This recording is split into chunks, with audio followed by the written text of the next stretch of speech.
नमस्कार दोस्तों, मैं तपन कुमार झा आप सभी का बहुत स्वागत करता हूँ हमारे आज की वीडियो जिसमें बात करने वाला हूँ मैं एसटीडी प्रोटोकॉल के बारे में। काफी बार आपने सुना होगा एसटीडी प्रोटोकॉल का यूज करो पोर्ट नंबर 80 पे, ये काम करता है, पोर्ट नंबर 80 पे वो काम करता है।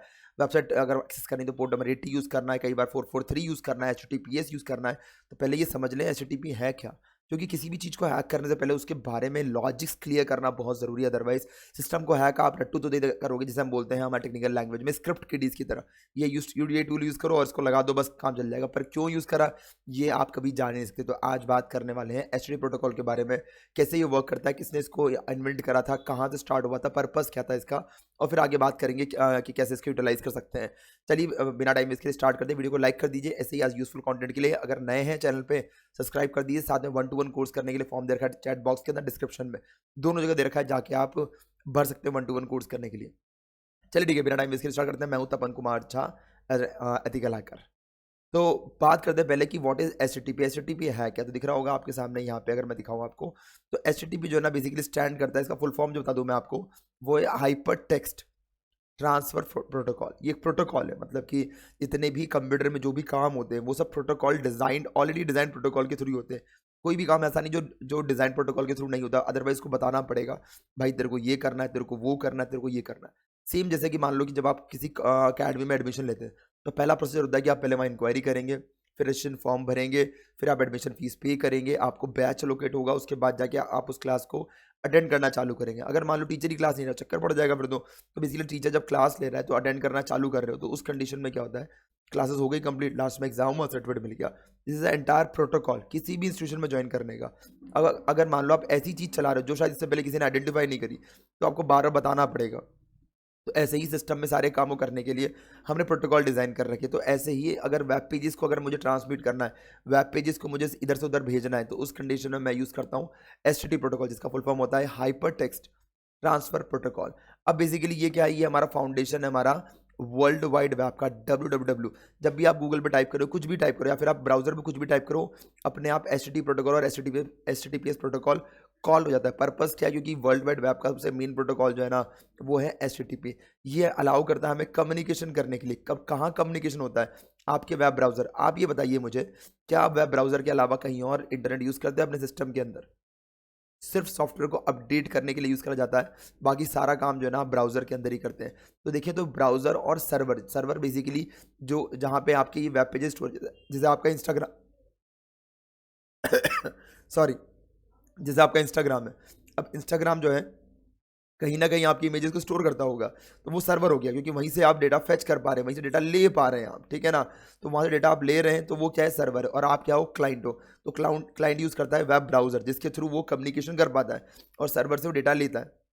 तो बेसिकली आपका जो ये रहता है कि ना, जो एचटीटीपी रहता है, ये आपको इनेबल करता है दो चीज़ों के बीच में कम्युनिकेशन कराने में, ठीक है ना। ये आपका कम्युनिकेशन कराता है वेब ब्राउज़र और सर्वर के बीच में। ये कम्युनिकेशन अलाउ करता है हमें एक्सेस करने के लिए और इंटरेक्ट करने के लिए वेबसाइट से। मतलब कि अगर कोई टेक्स्ट पेजेस, कोई वेब पेजेस अगर कहीं सर्वर पे स्टोर है, तो इसी एचटीटीपी प्रोटोकॉल का यूज़ करके मैं उसको यहाँ पे देख पाता हूँ, ले पाता हूँ। और अब एक्चुअल में हो क्या रहा है, एक पेज ऐसा है, मतलब एक फाइल जिसके अंदर कोड लिखा हुआ है, एचटीटीपी का कोड लिखा हुआ है, एचटीएमएल कोड लिखा हुआ है, तो उसको प्रेजेंटेबल फॉर्मेट में डालने का काम भी यही करता है हमारा।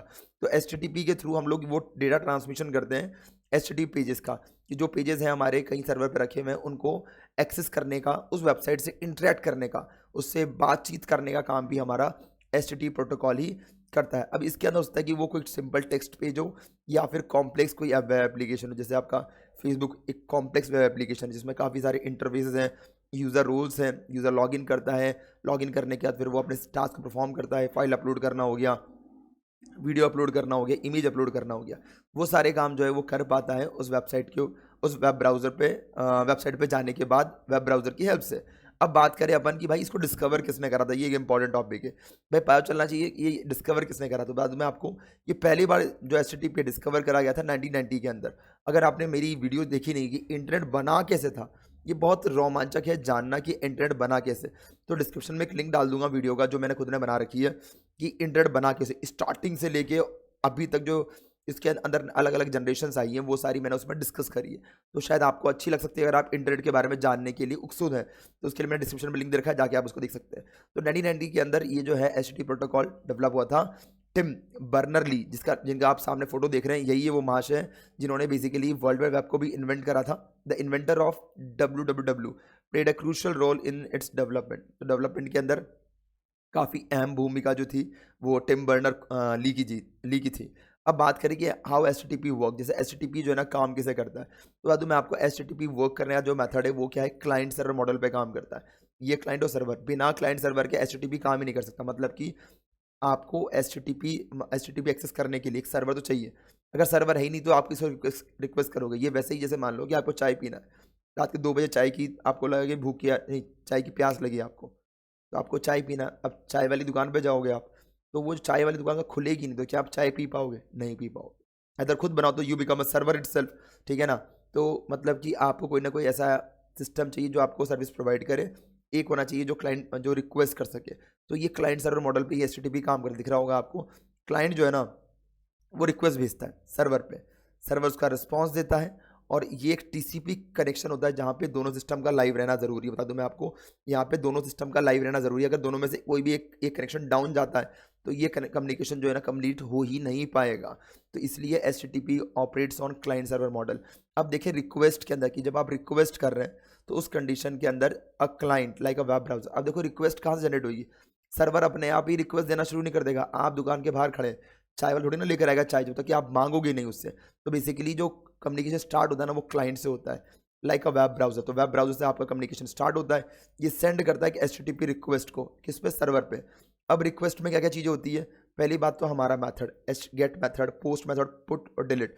सो बेसिकली किस टाइप का एक्शन आपको परफॉर्म करना है उसके हिसाब से मेथड जो डिसाइड होता है। अगर आपको कोई वेब पेज एक्सेस करना है तो you use get method, get method का हम यूज़ करते हैं। कोई डेटा सबमिट करना है आपको तो हम वहाँ पे पोस्ट मेथड का यूज़ करते हैं। समझ में आ रहा है? कुछ डेटा डिलीट करना है तो मुझे डिलीट मेथड का यूज़ करना पड़ेगा। जिस टाइप का एक्शन परफॉर्म करना है उस टाइप का मेथड हम लोग यूटिलाइज करते हैं। उसके बाद URL जो है, identify the resource to be access. अब यार इंटरनेट में बहुत सारी चीज़ें अवेलेबल हैं, कौन से सर्वर तक पहुंचना है, उस सर्वर पे क्या इन्फॉर्मेशन होनी चाहिए, ये चीज़ कौन बताएगा। तो बेसिकली URL जो है ना ये इंटरनेट की दुनिया में आपके रिसोर्स को लोकेट करने के लिए हम इसको यूज़ करते हैं। तो URL मतलब कि एक यूनिक डेस्टिनेशन हो गया उसका, जहाँ पे उसको जाके ये जानकारी लेकर आनी है। और कुछ हेडर होता है जिसके अंदर यूज़र एजेंट कौन सा यूज़र इसको भेज रहा है, ब्राउज़र कौन सा भेज रहा है, ताकि वो समझ सके कि इसको डेटा को एनकोड किस फॉर्मेट में करना है। कुकीज़ वगैरह अगर लॉगिन कर रहे हैं तो वहाँ पे मतलब डेटा को एक्सेस करने के लिए, उस फाइल को एक्सेस करने के लिए कुछ अगर टोकन वगैरह रिक्वायर्ड है तो वो चीज़ें भी आपके हेडर में सप्लाई होती है। तो हेडर के अंदर जो भी इंफॉर्मेशन जाती है वो कभी भी विजिबल नहीं होती पेज के ऊपर, ठीक है। तो ये समझ में आ गया आपको। अब नेक्स्ट बात करते हैं कि ना इसके अंदर रिस्पॉन्स में, तो जब आप रिक्वेस्ट करोगे तो डेफिनेटली रिस्पॉन्स भी मिलेगा। तो the server process the request and send an HTTP response. Server क्या करेगा, यहाँ से ये जो रिस्पॉन्स आ रहा है आपका, सर्वर ने आपकी रिक्वेस्ट ली, बोला कि भाई क्लाइंट ने रिक्वेस्ट करा है, क्या ये अलाउड है, पहले चेक करेगा। हाँ अलाउड है, तो किस टाइप के डेटा के लिए रिक्वेस्ट करा, तो ये डेटा के लिए जैसे मान लो ABC डेटा के लिए रिक्वेस्ट करा, तो क्या ये ABCD डेटा यूज़र जो क्लाइंट है एक्सेस कर सकता है क्या? हाँ कर सकता है, तो वो डेटा सेंड करेगा। तो अब इसमें होता क्या है, यहाँ पे स्टेटस कोड आता है। स्टेटस कोड जैसे 200 ओके, मतलब कि डेटा जिसके लिए आपने रिक्वेस्ट करा है तो वो फाउंड। जैसे लेट सपोज आप चाय की दुकान पे गए, आपने बोला चाय चाहिए, तो अगर चाय अवेलेबल है तो वो आपको देगा, तो सर्वर रिस्पॉन्स देगा 200 ओके कि जो आप ढूंढ रहे थे वो मिल गया। अगर मान लो इनकेस आपने चाय मांगा, बोले चाय नहीं है, खत्म हो गई, तो वो देगा 404 कि भाई पेज नॉट फाउंड, मिला ही नहीं वो चीज़ जो आप सर्च कर रहे हो। तो रिस्पॉन्स के सर्वर कोड पे डिपेंड करता है कि क्या वो डेटा वहाँ पे मिला या नहीं मिला। और भी होते हैं, रिडायरेक्ट्स के होते हैं, बहुत सारी चीज़ें होती हैं। अगर आप बोलोगे तो मैं इस पर डिटेल वीडियो ले आऊँगा स्टेटस कोड के ऊपर। फिर हेडर दे रखा है, हेडर में क्या है, कंटेंट टाइप क्या है, कंटेंट का लेंथ क्या है, ताकि उस हिसाब से डेटा जो है ना वो सेंड हो पाएगा।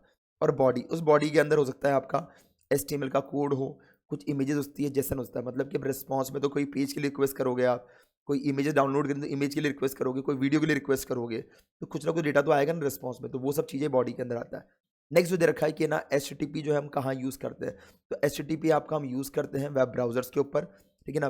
फैच करने के लिए आपके वेब पेजेस को, इमेजेस को और अदर रिसोर्सेज को, डेटा ट्रांसफर करने के लिए भी हम इसको यूज़ करते हैं। अगर मान लो दो सिस्टम के बीच में मुझे डेटा ट्रांसमिट करना है क्लाइंट सर्वर के बीच में, तो हम HTTP का यूज़ भी कर सकते हैं। तो अब ऐसा मत समझो कि FTP यूज़ होता है, HTTP भी हमारा डेटा ट्रांसमिट करने के लिए हम यूज़ करते हैं। इवन वेब API के लिए भी हम यूज़ करते हैं। दो डिफरेंट एप्लीकेशन को अगर आपस में कम्युनिकेशन कराना है तो बेसिकली वेब API का हम यूज़ कर सकते हैं। डिफरेंट एप्लीकेशन जैसे मान लो कि आधार कार्ड डेटाबेस है, और आपका अगर आप बोलें कि भाई मेरे पास है ना पैन का डेटाबेस है, अगर इन दोनों के बीच में मुझे कम्युनिकेशन कराना है एक बेसिक लेवल पे, तो मैं एपीआई के थ्रू यूज़ करूँगा और चेक करूँगा वेरीफाई करने के लिए क्या ये आधार कार्ड एग्जिस्ट करता है नहीं करता, हाँ या ना। तो उस कंडीशन में एपीआई का हम यूज़ करते हैं। अगर आप बोलेंगे तो एपीआई पे डिटेल वीडियो लेकर आ जाऊँगा मैं। होता क्या है? That is more important. किसी भी चीज़ को हैक करने से पहले आप ये समझें कि वो होता क्यों है? तो वो ज़्यादा ज़रूरी रहेगा आपके लॉजिक्स को बिल्ड करने में। उसके अलावा फाइल अपलोड और डाउनलोड करने के लिए भी हम इसका यूज़ करते हैं। अब बात करते हैं इसके अंदर सबसे इम्पोर्टेंट, इसके लिए हमें क्या यूज़ करना चाहिए? तो बाय डिफ़ॉल्ट हमारा विंडोज़ 10, 11, ठीक है ना? आपका 8 कोई सा विंडोज़ अगर आप यूज़ कर रहे हैं, ये सब क्लाइंट ऑपरेटिंग सिस्टम होते हैं। तो इसके अंदर कभी भी सर्विसेज़ होस्ट करने की फीचर्स ही नहीं आते। विंडोज़ सर्वर पे जाओगे आप, कोई सा भी सर्वर आप यूज़ करो, 2008 यूज़ करो, 2012 यूज़ करो, 16 यूज़ करो, विंडोज़ सर्वर, तो उस कंडीशन में आपको इनबिल्ट सर्विस मिलेगी, ठीक है ना? तो वहाँ पे ऑन करें बस चालू हो जाएगा। पर विंडोज़ के अंदर, विंडोज़ हमारे क्लाइंट ऑपरेटिंग सिस्टम के अंदर आपको एडिशनल सॉफ्टवेयर चाहिए। तो ये ज़ैम जो दिख रहा होगा आपको, ये एडिशनल सॉफ्टवेयर है जिसकी हेल्प से अपन वेब सर्वर अपने सिस्टम में क्रिएट कर सकते हैं। अगर आपको ये जानना है कि तपन सर कैसे क्रिएट कर सकते हैं, कैसे होस्ट कर सकते हैं वेब पेज को अपने सिस्टम पे, कमेंट कर देना, डिटेल में वीडियो लेकर आ जाऊँगा। आई होप आपको एचटीटीपी जो है ना वो क्लियर हो गया होगा। अब ये कैसे एग्ज़ाम स्टार्ट होता है, कैसे आप सर्वर अपने सिस्टम पे होस्ट कर सकते हैं, कैसे आप वेब सर्वर में इसको चालू कर सकते हैं। अगर आपको इन सब पे वीडियो चाहिए तो कमेंट में डाल देना भाई इस पे भी डिटेल वीडियो लेकर आ जाओ, ताकि मैं उस पे भी लेकर आ जाऊँगा। 1 टू 1 कोर्स करने के लिए फॉर्म ऊपर दे रखा है, जाके आप भर सकते हैं। अच्छी लगी वीडियो तो लाइक करना मत भूलें, नए हैं सब्सक्राइब करें ऐसे ही शानदार कंटेंट के लिए। आज के लिए इतना ही करते हैं, मिलते हैं फिर नेक्स्ट वीडियो में। Thank you, have a nice day, take care, bye, good night, शब खैर, जय हिंद, जय भारत।